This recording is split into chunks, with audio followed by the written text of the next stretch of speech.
Hello students, welcome to Pharmacy Notes by US. Today we discuss Drug and Cosmetic Act 1940 and its rule part 3. So let's start.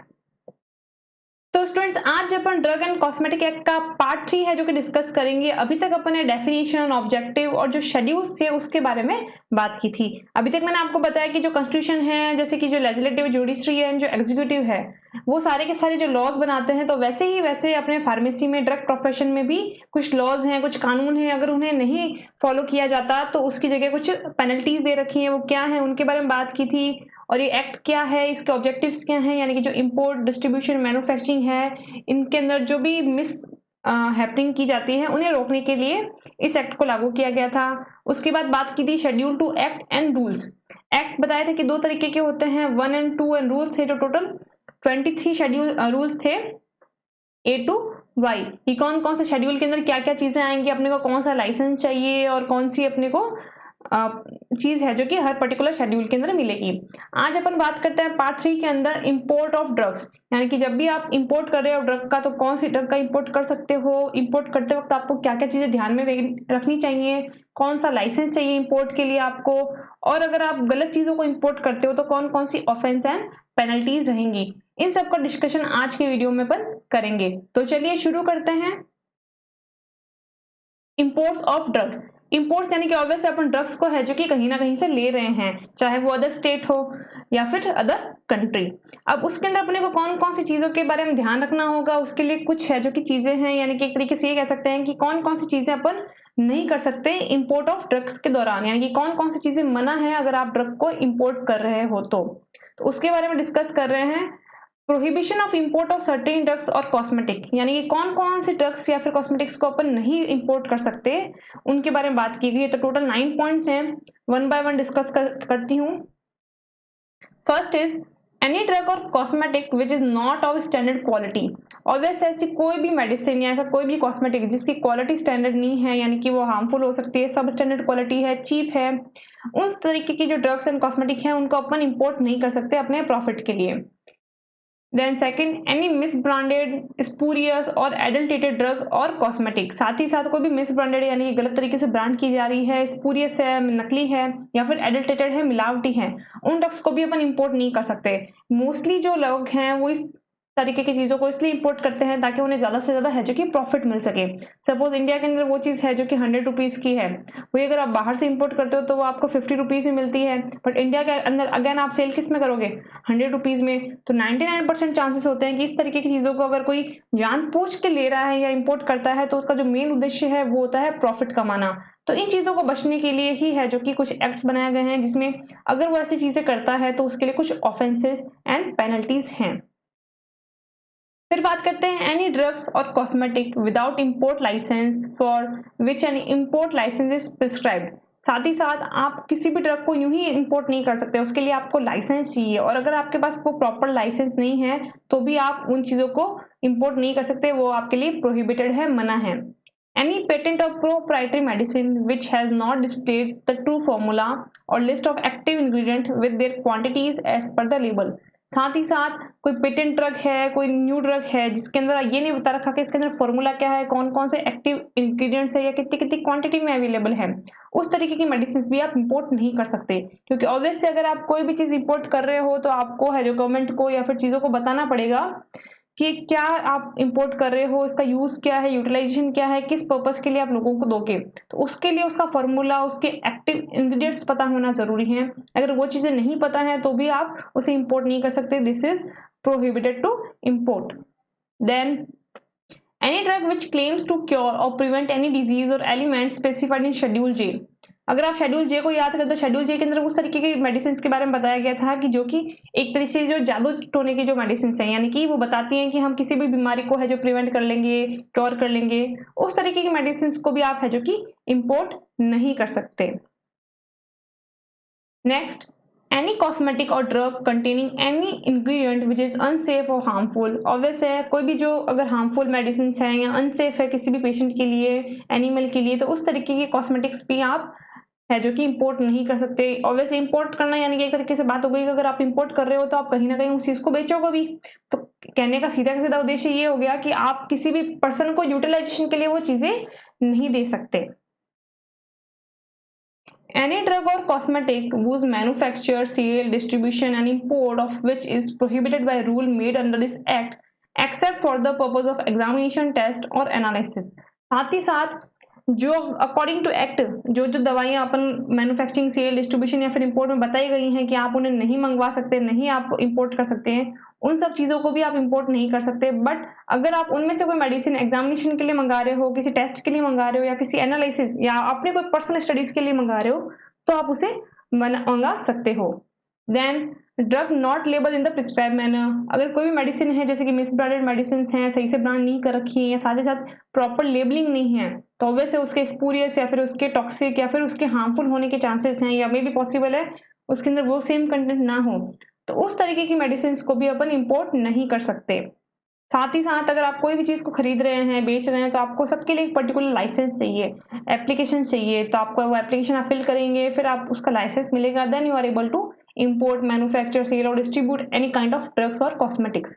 वो सब चीज़ें हैं, तभी आप import में कर सकते हो। उसके बाद भी इन तरीके की चीज़ों को आप इंपोर्ट नहीं कर सकते। Then last is drug after the expiry and those which does not meet the standard quality purity specified in Schedule C। और वैसे साथ ही साथ अगर कोई ड्रग है जो कि एक्सपायर हो गई है, तो उससे भी है जो कि आप इंपोर्ट नहीं कर सकते। अगर अगेन एग्जामिनेशन, टेस्ट और एनालिसिस की बात अलग है, बट उसे आप एक्सपायरी डेट के बाद है जो कि नहीं इंपोर्ट कर सकते किसी भी जगह से, क्योंकि ऑब्वियस है वो आपकी स्टैंडर्ड क्वालिटी और प्योरिटी को मैच नहीं करेगी। अब बात करते हैं import of drug under license, यानी कि अब जैसे कि मैंने आपको बताया कि अगर आपको ड्रग्स को इंपोर्ट करना है, तो ये तो मैंने आपको बता दी कि कौन कौन सी चीजें अपन इंपोर्ट नहीं कर सकते, बट फिर भी अगर आप इंपोर्ट करते हैं मेडिसिन को, तो उसके लिए कुछ एप्लीकेशंस होती हैं कि हाँ आप इंपोर्ट करना चाहते हो, और एप्लीकेशन फॉलोअप होने के बाद आपको उसके जो है लाइसेंस मिलते हैं कि हाँ now we are able to import that particular drug. उसके बाद भी कुछ मेडिसिन हैं जो कि आप इंपोर्ट नहीं कर सकते, तो उसमें भी आप किस तरीके के ड्रग्स को इंपोर्ट करना चाहते हैं, वो शेड्यूल एक्स के अंदर आती है या फिर अदर देन शेड्यूल एक्स के अंदर आती है, उसके हिसाब से जो एप्लीकेशन है या जो लाइसेंस है वो डिफरेंट है। तो जैसे कि मैंने आपको बताया था कि शेड्यूल एक्स में साइकोट्रोपिक मेडिसिन आती हैं, और अदर देन शेड्यूल एक्स के अंदर जो भी सी एंड सी के अंदर है वो बायोलॉजिकल प्रोडक्ट्स हैं। तो आपको इंपोर्ट क्या करना है उसके हिसाब से आपको जो लाइसेंस है, एप्लीकेशन प्रोसीजर है, वो भी डिफरेंट होते हैं। तो जैसे कि अगर इंपोर्ट ऑफ ड्रग की बात करें, तो क्या क्या आपको चीजें देखनी पड़ती है। तो सबसे पहले अपन लाइसेंस की बात करें और फॉर्म नंबर की बात करें, तो drug other than schedule x, यानी कि वो ड्रग्स जो शेड्यूल एक्स के अंदर नहीं आते उसके अलावा है, जैसे सी और C1 है, तो उसके लिए एप्लीकेशन लगती है नंबर 8 एंड लाइसेंस आपको मिलता है 10। वाइल शेड्यूल एक्स ड्रग्स के लिए एप्लीकेशन रहती है 8A and license will be 10A। Again import of drug license में आप कौन कौन सी चीजों को इंपोर्ट कर सकते हो उसके बारे में बात की गई है, तो उससे अपन एक बार ब्रीफली देखते हैं। Drug specified in schedule C and C1 excluding those specified in schedule x, यानी कि अपन वो मेडिसिन इंपोर्ट कर सकते हैं जो कि शेड्यूल C एंड C1 में दे रखी है। Then drug specified in schedule X, वो मेडिसिन भी इंपोर्ट कर सकते हैं जो कि शेड्यूल एक्स में है, बट उसके लिए एप्लीकेशंस एंड लाइसेंस की रिक्वायरमेंट रहती है। Drug imported for examination, test और एनालिसिस, कोई भी मेडिसिन अगर अपन एग्जामिनेशन, टेस्ट या फिर एनालिसिस के लिए मंगा रहे हैं, तो उसके लिए भी लाइसेंस की रिक्वायरमेंट है। Drug for personal use, again उसके लिए भी अपने को लाइसेंस की रिक्वायरमेंट रहेगी। एनी न्यू ड्रग, अगर आप कोई भी नई ड्रग मंगा रहे हैं, चाहे वो पर्सनल यूज के लिए है, चाहे वो किसी एग्जामिनेशन के लिए है, then also you need to require a drug license. An application for an import license shall be made to the licensing authority by manufacturer or by the manufacturing agent in India and shall be accompanied by a license fee of 1000 for a single drug and 1000 for each additional drug duly signed by or on behalf of manufacturer। यानी कि अगर आप कोई भी import licence लेने जा रहे हो, तो उसकी जो एप्लीकेशन आप भरते हो, तो उसके अंदर आपको कितनी ड्रग्स के लिए है जो कि इंपोर्ट के लिए लाइसेंस चाहिए, उसके हिसाब से एक पर्टिकुलर लाइसेंस फी रहती है। सिंगल ड्रग्स के लिए आपको 1000 रुपीज देना पड़ता है, और अगर मल्टीपल ड्रग है तो हर ड्रग के हिसाब से 1000 रुपीज है जो कि ऐड होते जाएंगे। उसके साथ ही जो मैन्युफैक्चरर है उसके साइन भी आपको रिक्वायर्ड रहेंगे, then you are able to take a license. Then any application for import license in Form 8 or 8A shall be accompanied by a copy of registration certificate issue in Form 41।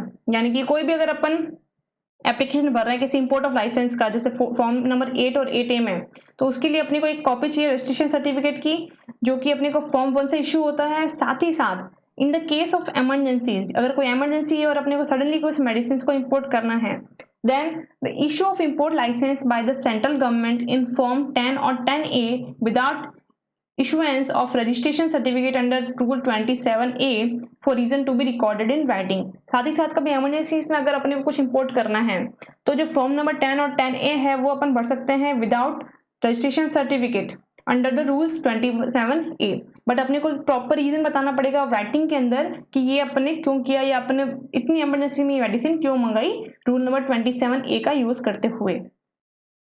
Then the license remain valid up to 31 December of year following the year in which is granted, यानी कि obvious है जैसे कि अपना जो pharmacist का जो registration है उसकी भी जो वैलिडिटी है वो 1 ईयर ही होती है, अपने को बार बार उसको रिन्यू करवाना पड़ता है। वैसे ही इंपोर्ट लाइसेंस की भी जो वैलिडिटी है वो 1 ईयर की होती है, वो हर साल 31 दिसंबर को खत्म हो जाती है। सपोज आपने आज इसको इश्यू करवाया है तो राइट नाउ क्या चल रहा है, अगस्त, तो ये अगले साल का जो दिसंबर आएगा 31 दिसंबर तब तक वैलिड रहेगा, फिर आपको इसको रिन्यू करवाना पड़ेगा, जो कि आपको हर 1 साल 5 साल इस तरीके से रिन्यू एक पर्टिकुलर फीस के साथ मिल सकता है। Then the license remain valid up to 31 December, जो कि बन बताया। The importer should have proper storage facilities for preserving imported drugs and properties. साथ ही साथ जो भी इंपोर्ट कर रहा है मेडिसिन को कि वो खराब नहीं हो जाए, उन्हें काफी सारी मेहनत करनी पड़ती है, लाइसेंस देने पड़ते हैं, प्रूफ देने पड़ते हैं, तो जो भी मेडिसिन ले रहा है उसको स्टोर करने के लिए उसके पास प्रॉपर फैसिलिटीज भी होनी चाहिए ताकि वो खराब ना हो। A fees of 250 shall be paid for a duplicate copy of license if the original is defected, damaged or lost। साथ ही साथ अगर आपका लाइसेंस है जो कि कहीं खो जाता है, खराब हो जाता है, तो 250 रुपीज आप एक्स्ट्रा चार्ज देके उसकी एक कॉपी भी ले सकते हैं। फिर बात करते हैं जैसे कि अपन को इंपोर्ट करना है तो ऑब्वियस है वो एक डिफरेंट स्टेट डिफरेंट कंट्री से होगा, तो इंपोर्ट करने के टाइम पे अपन कौन कौन से पाथवेज हैं जो यूज कर सकते हैं इंपोर्ट करने के लिए। तो मोस्टली जो 4 पाथवेज हैं, बाय रेल अपन मंगवा सकते हैं, बाय सी मंगवा सकते हैं, बाय एयर मंगवा सकते हैं, यानी कि बाय एरोप्लेन हो गया, शिप हो गया, फिर रेल से हो गया। तो कौन कौन सी जगह से अपने को ये चीजें अवेलेबल हैं, यानी कि किस तरीके से अपन उसको इंपोर्ट कर सकते हैं, गवर्नमेंट ने कहाँ कहाँ परमिशन दे रखी है, उसके बारे में बात करें तो रेल से 2 जगह परमिशन दे रखी है। एक तो पाकिस्तान से अगर अपन फ्रंटियर ले रहे हैं और साथ ही साथ दूसरा बांग्लादेश से। तो first across the frontier with Pakistan is Firozpur cantonment and Amritsar railway station, यानी कि यहाँ से अपन इस चीज को ले सकते हैं। वेल बांग्लादेश से बात करें तो रानाघाट, बेनगांव एंड मोहिसान रेलवे स्टेशन से अपन इंपोर्ट कर सकते हैं इनटू इंडिया। सी की बात करें तो चेन्नई, कलकत्ता, मुंबई एंड कोचीन से अपन इसे इंपोर्ट कर सकते हैं इस एरिया से by sea. And if by air Chennai, Calcutta, Mumbai, Delhi and Ahmedabad अपन इंपोर्ट कर सकते हैं इंडिया के अंदर इस तरीके की ड्रग्स। अगर इंपोर्ट करने के दौरान वो चीजें फॉलो अप नहीं की जा सकती, नहीं की जा रही जो कि शेड्यूल के अंदर दे रखी है, या फिर कोई इंसान मिसयूज कर रहा है, गलत तरीके से गलत मेडिसिन को इंपोर्ट करने की कोशिश कर रहा है, तो कौन सी पेनल्टीज उसके ऊपर लग सकती है उसके बारे में बात की जाती है। तो सबसे पहले offense and penalties relating to import of drugs के बारे में अगर बात करें तो 3 तरीके के ऑफेंस हैं। First is import of adulterated, spurious or cosmetic or any cosmetic containing any ingredient which may render it unsafe or harmful for the use under direction recommended। यानी कि जैसे मैंने आपको पहले बताया कि अपन कौन कौन सी मेडिसिन इंपोर्ट कर सकते हैं, तो उसमें साफ लिखा था कि एडल्टेटेड स्पूरियस मेडिसिन अपन इंपोर्ट नहीं कर सकते, और अगर करते हैं तो ये एक तरीके का ऑफेंस है, अपराध है। तो ऑब्वियसली अगर अपराध है तो उसके लिए कुछ पेनल्टीज भी होंगी। तो अगर फर्स्ट टाइम आप ये गलती करते हैं, फर्स्ट कन्विक्शन होता है, तो आपको इम्प्रिजमेंट रहेगा 3 इयर्स का और फाइन रह सकता है 5000 का, यानी कि 5000 तक आपको फाइन चुकाना पड़ सकता है, और आपको जेल है जो 3 साल तक जानी पड़ सकती है। और वही अगर आप ये रिपीट करते हैं पेनल्टी, इस तरीके का अपराध आप वापस करते हैं, तो जो सजा है वो 3 से बढ़ के हो जाती है 5 साल, और फाइन भी 5000 से बढ़ के हो जाएगा 10,000। फिर बात करते हैं सेकंड ऑफेंस की, इंपोर्ट ऑफ ड्रग और cosmetic other than deferred about the import of which is prohibited. साथ ही साथ आप इस तरीके के मेडिसिन को इंपोर्ट कर रहे हैं जो कि आपकी रेफरेंस के अंदर नहीं है, आप उसके अलावा कोई मेडिसिन इंपोर्ट कर रहे हैं जो कि मना है, प्रोहिबिटेड है, तो उसके लिए रहेगा इम्प्रिजमेंट ऑफ 6 मंथ और फाइन अप टू 500, यानी कि 6 महीने की सजा या फिर 500 रुपए फाइन या फिर दोनों। और अगेन इफ द कन्विक्शन और offense is repeated then the penalty will be imprisonment up to 1 year or fine up to 1,000 or both. Then third offense is import of drug or cosmetic in contravention of any notification issued under section 10A. साथ ही साथ अगर आप कोई भी drug को या cosmetic को इंपोर्ट करते हो जो कि 10A के नोटिफिकेशन के अंदर नहीं है, इस तरीके से मेंशन नहीं है, तो उसका फाइन रहेगा 3 साल के लिए जेल या फिर 5,000 रुपए या फिर बोथ। फिर कुछ डेफिनेशंस की बात करते हैं जो अपने को इस पर्टिकुलर इंपोर्ट सेक्शन में देखने को मिली। इंपोर्ट क्या होता है, स्टैंडर्ड क्वालिटीज क्या है और मैन्युफैक्चरिंग क्या है। मैन्युफैक्चर की डेफिनेशन मैंने आपको प्रीवियस वीडियो में बता दी थी। इंपोर्ट की अगर बात करें तो इंपोर्ट क्या है, it includes the carrying of the goods across the custom frontier even in the same state. When the goods are bought across the custom barrier the offense is complete. Basically import क्या है कि आप कोई भी goods हैं, कोई भी product हैं, उसको किसी ना किसी सीमा से है जो कि लेकर आ रहे हो, चाहे वो सीमा किसी दूसरे स्टेट की क्यों ना हो, this is known as import. और अगर आप इंपोर्ट्स के जो कस्टम्स हैं उस बैरियर्स को तोड़ते हो तो this will be known as offence, अपराध। Then standard quality in relation to a drug means that the drug complies with the standard set out in the second schedule and similar in the case of cosmetic. Standard quality की अगर बात करें drugs के relation में तो उसका मतलब ये है कि जो आपके शेड्यूल सेकंड में दे रखा है क्वालिटी क्या है किसी भी चीज की, उसके अंदर जो भी ड्रग्स आपकी आती हैं they are standard quality of drug, चाहे वो ड्रग हो या कॉस्मेटिक हो। फिर बात करते हैं मैन्युफैक्चरिंग की। In relation to drug or cosmetic, any process fully or partially used for making, altering, ornamenting, finishing, packaging, labeling, baking, or otherwise treating or adopting any drug cosmetic with a view to its sale or distribution, but does not include the compounding or dispensing of any drug or the packing of any drug or cosmetic in the ordinary course of retail business. यानी कि manufacturing क्या है, किसी चीज को partially या fully बनाना, alter करना, ornament करना, फिनिश करना, पैकेज करना, लेबल करना, बट उनकी कंपाउंडिंग या फिर dispensing is not a part of manufacturer. ये इस मैन्युफैक्चर की डेफिनेशन होगी। तो आज स्टूडेंट्स अपन इतना ही पढ़ेंगे। आई होप आपको चीज समझ आई हो। नेक्स्ट वीडियो में अपन मैन्युफैक्चरिंग की बात डिस्कस करेंगे कि मैन्युफैक्चरिंग के लिए आपको कौन कौन से लाइसेंस की रिक्वायरमेंट होती है, कौन कौन सी चीजों को अपन मैन्युफैक्चर कर सकते हैं इन इंडिया, उनके बारे में नेक्स्ट वीडियो में अपन डिस्कस करेंगे। I hope you understand and enjoy the video. Please like, share and subscribe and don't forget to press the bell icon. Thank you.